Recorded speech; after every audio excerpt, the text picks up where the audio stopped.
Ok, je vais fermer ça.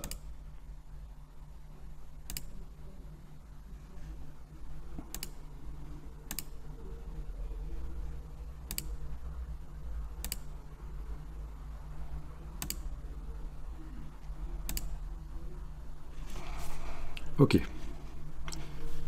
Je fais un nouveau document. Regardez, vous allez pouvoir tester après. Ça va être très rapide en fait.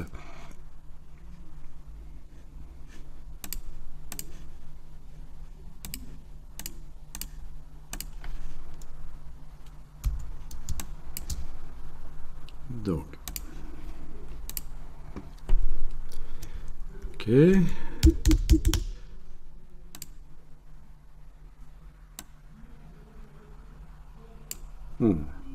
C'est pas ce que je voulais faire. Ok, voilà.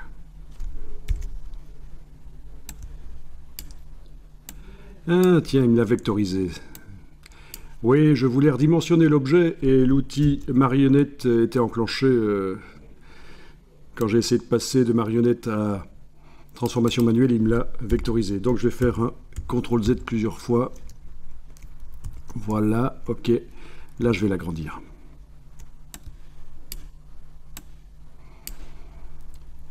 Bien. Donc je vais choisir du bold. Enlever.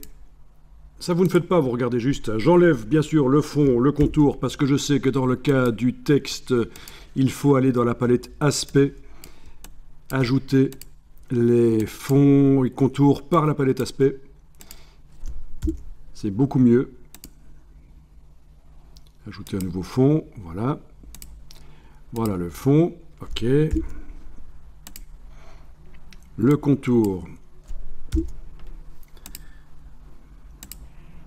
Le contour, le voilà. Ok. Je vais le mettre dans une autre couleur, comme ça, voilà, c'est bien. Alors, je travaille sur cet objet-là et spécifiquement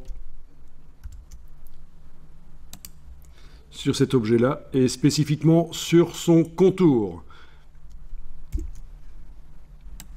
Il est en surbrillance dans la palette Aspect. Je vais lui mettre un effet de décalage. Effet tracé décalage.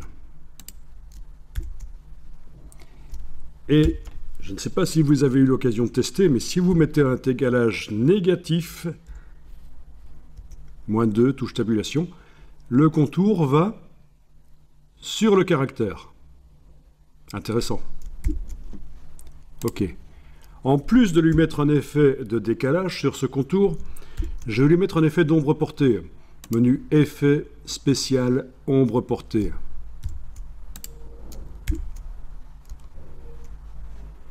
Ok, je vais quand même zoomer pour voir ce que ça donne. Voilà, vous avez comme un effet d'ombre portée le contour. Alors, pour modifier la valeur, je dois cliquer sur le mot ombre portée et aller. C'est plus difficile que dans Photoshop pour les réglages des effets parfois dans Illustrator. Parce que dans Photoshop, parfois, vous avez tout simplement une roue à manipuler avec le pointeur, alors que dans Illustrator, ce sont des cartouches avec des valeurs à mettre. Donc c'est parfois un peu plus foireux dans Illustrator, malheureusement.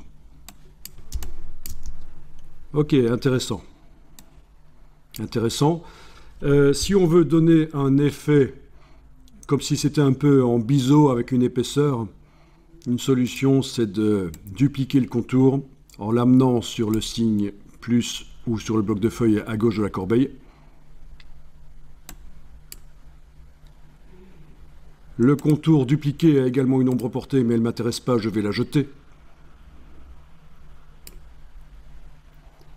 Je vais le faire plus petit. Je vais lui donner une couleur plus claire. Voilà, c'est le genre de choses qui peut être fait si on veut donner un effet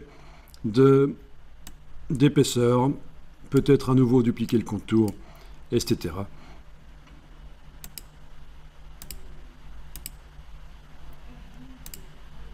Voilà. Donc vous voyez un peu comment sont construits tous les styles graphiques que vous pouvez télécharger sur le web avec les contours multiples. Donc il y a des gens qui s'amusent à faire ça. Voilà. L'ombre portée était un peu trop forte, je vais essayer à 50%. C'est trop faible, 60%. Donc toujours la touche tabulation pour valider ce qu'on met. Voilà, voilà. Donc essayez de faire ça éventuellement. Premier contour avec un décalage négatif, menu effet, tracé, décalage. Donc il est négatif. Forcément le contour vient sur la forme. Une ombre portée.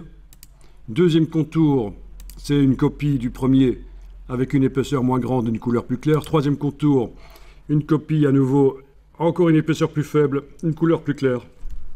Et vous obtenez rapidement ce genre de choses. Et alors sur le fond ici, il n'est pas interdit bien sûr d'aller mettre des dégradés. Pour ça, je vais juste dans la palette dégradée de couleurs. Ok. Et alors oui, attendez un petit truc qui pourrait être intéressant aussi. Voilà, donc voilà le dégradé que je vais appliquer. Donc je suis en train de travailler sur le fond là. Le fond, je suis allé dans la palette dégradé. J'ai cliqué sur le dégradé. Il a été appliqué. Avec l'outil dégradé, je peux déterminer comment je le mets. Avec la touche Shift. Ok, je peux changer la couleur. Et alors quelque chose qu'on n'a pas encore vu.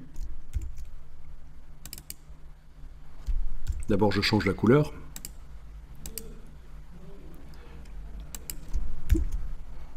Ok.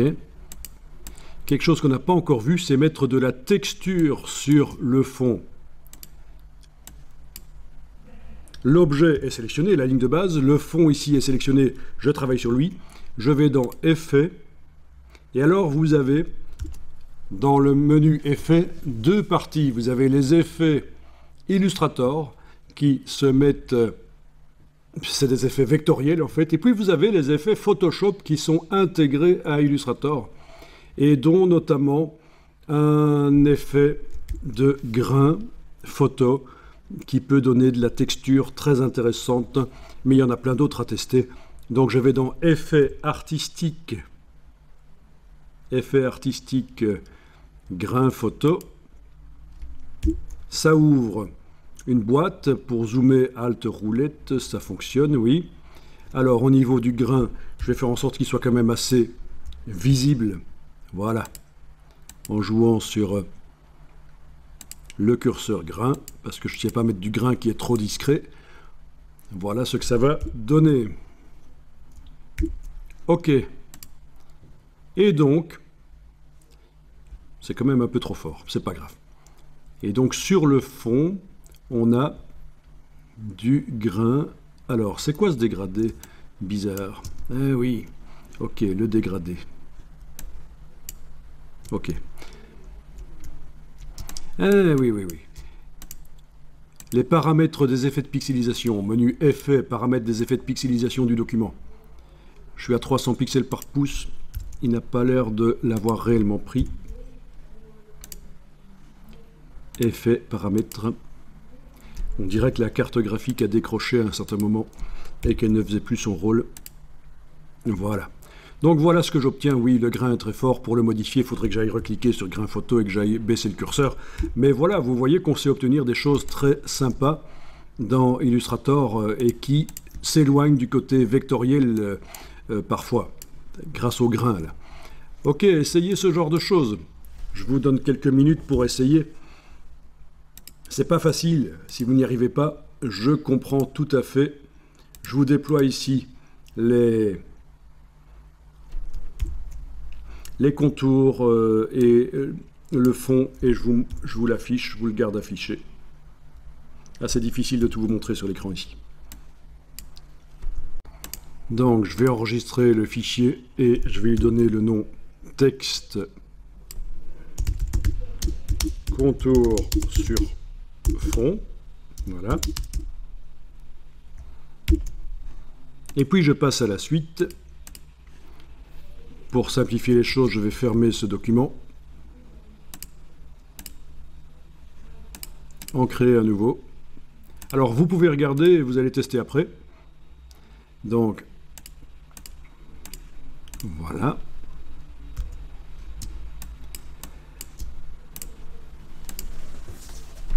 Donc je tape le texte, je l'agrandis.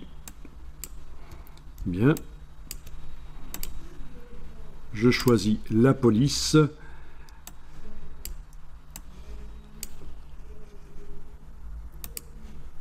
Dans le menu ici. OK. Dans la palette caractères, j'ai oublié de vérifier qu'on est en métrique, en optique, je veux dire. Voilà, en optique. OK. Par rapport à métrique, voilà la différence. Donc, optique, c'est ça. Voilà.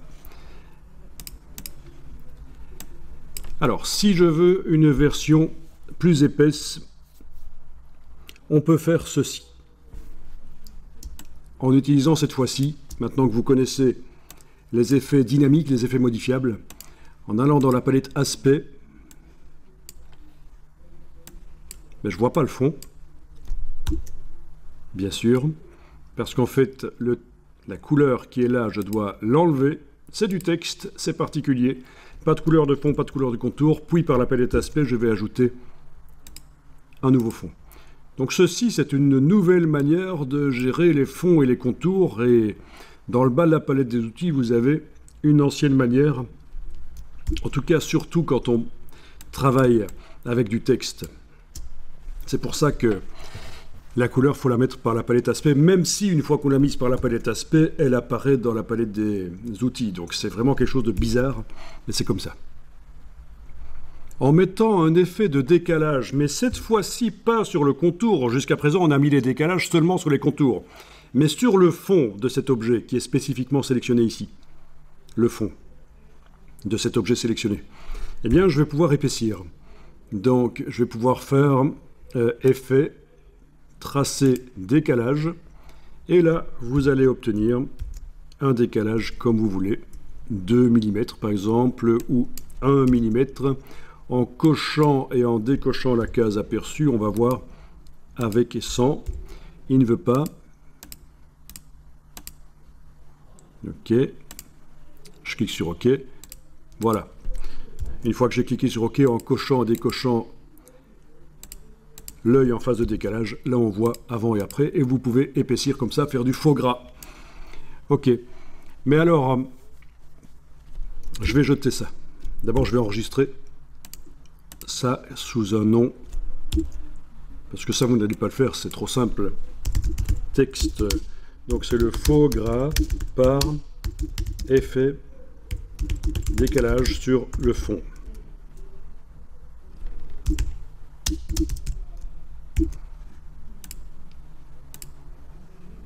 OK. Alors, regardez ça, je vais jeter le décalage. Donc je retrouve le texte normal. Je vais lui mettre un contour avec une certaine épaisseur. Voilà. Ce contour va être décalé par rapport au texte.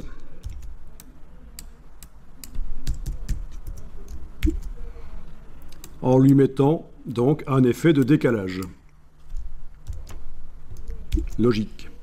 Effet, tracé, décalage. Voilà. Et je choisis la valeur de décalage. Voilà. Les lettres collent ensemble. Donc par la palette caractères, je vais juste aller augmenter ici avec la touche majuscule, augmenter l'espacement, l'approche. Mais je vais aller positionner, dans le cas du mot que j'ai ici, le curseur texte entre deux lettres et jouer sur l'approche ici. Voilà, il y a un peu d'ajustement à faire, donc logique.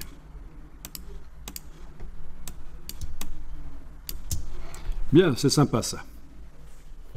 On verrait bien ça sur un t-shirt. À propos des t-shirts, il faut que je vous explique quelque chose d'intéressant après au niveau commercial. Vous êtes sans doute déjà au courant, vous avez déjà peut-être compris comment les choses fonctionnent, mais malgré tout, je vous l'expliquerai après, notamment sur les t-shirts. Donc si je crée une forme derrière cet objet, bien sûr, entre le contour et le fond, ça va être, entre le contour et le fond, waouh, ça va être du vide. D'abord, je crée l'objet ici, voilà. Objet, disposition, arrière-plan, voilà. Bon, ben, tout le monde voit clairement que c'est du vide entre le contour et le fond des caractères. Bon, ben c'est très simple.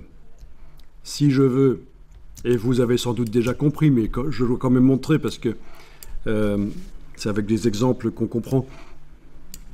Je sélectionne donc le texte, la ligne de base avec la flèche noire, voilà. Je vais prendre le fond, le dupliquer. J'obtiens un deuxième fond. Le fond d'en dessous, je vais le mettre, par exemple, en blanc. Et le fond d'en dessous, je vais lui mettre un décalage qui va lui permettre de s'agrandir jusqu'à ce qu'il aille jusqu'en dessous du contour. Un décalage. Donc, je travaille sur l'objet, je travaille sur le fond d'en dessous qui est passé en blanc et qui actuellement n'est pas visible, il est sous le fond noir. Mais il va déborder bientôt. Et donc il faut que j'aille dans Effet, Tracer, Décalage. Sauf que j'ai déjà un effet de décalage ici que je peux utiliser, le déplacer sur le fond blanc. Oui, mais si je le déplace, il ne sera plus sur le contour. Sauf si j'enfonce la touche Alt pendant que je le déplace. Voilà, j'enfonce la touche Alt, je le prends là. Et en fait, c'est une copie que je vais mettre là. Il est toujours là. Du coup, j'ai un décalage sur le fond. Et c'est rempli par du blanc. Et en plus, le décalage est d'office bon. Parce qu'il est issu du contour. Donc ça, c'est le décalage sur le fond blanc qui remplit.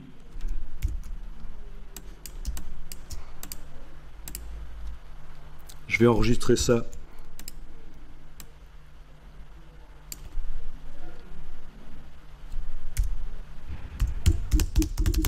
C'est donc un décalage sur fond pour remplir un espace vide. Voilà. Après, le fond, on peut tester d'autres choses comme des dégradés dessus ou ce qu'on veut. Voilà, dans un sens ou l'autre. Avec l'outil dégradé, je trace. Voilà. Ok. Elles sont attachées, elles s'attachent ensemble, hein. C'est la saison des amours chez les palettes. Ok. Voilà, donc le genre de choses qui peut être fait. Je vais aller dans la palette dégradée de couleurs ici parce que l'extrémité du dégradé noir, je voudrais qu'elle soit quand même un tout petit peu moins noire pour qu'on voit encore le contour en bas. Donc, je vous rappelle qu'avec la touche Shift, je pense que je vous l'avais dit, oui, le premier jour. Ah, il ne faut pas que j'oublie de sélectionner l'objet, il n'était plus sélectionné, donc je travaillais dans le vide. Ok, l'objet, la ligne de base est sélectionnée, le fond ici en dégradé est sélectionné. Je vais dans la palette dégradée, je vais double-cliquer sur l'échantillon de couleur ici. Quand vous avez des curseurs comme ça, avec la touche Shift, vous pouvez les bouger tous les trois en même temps. Et donc là, on fait varier l'intensité lumineuse de la couleur. Donc c'est ça que je voulais que ça réapparaisse quand même un peu l'épaisseur là. Bon, essayez de faire quelque chose comme ça, du remplissage de l'espace entre le fond de la lettre et le contour décalé, et tout simplement donc en ayant un deuxième fond en dessous qui subit aussi un décalage. Voilà, il remplit.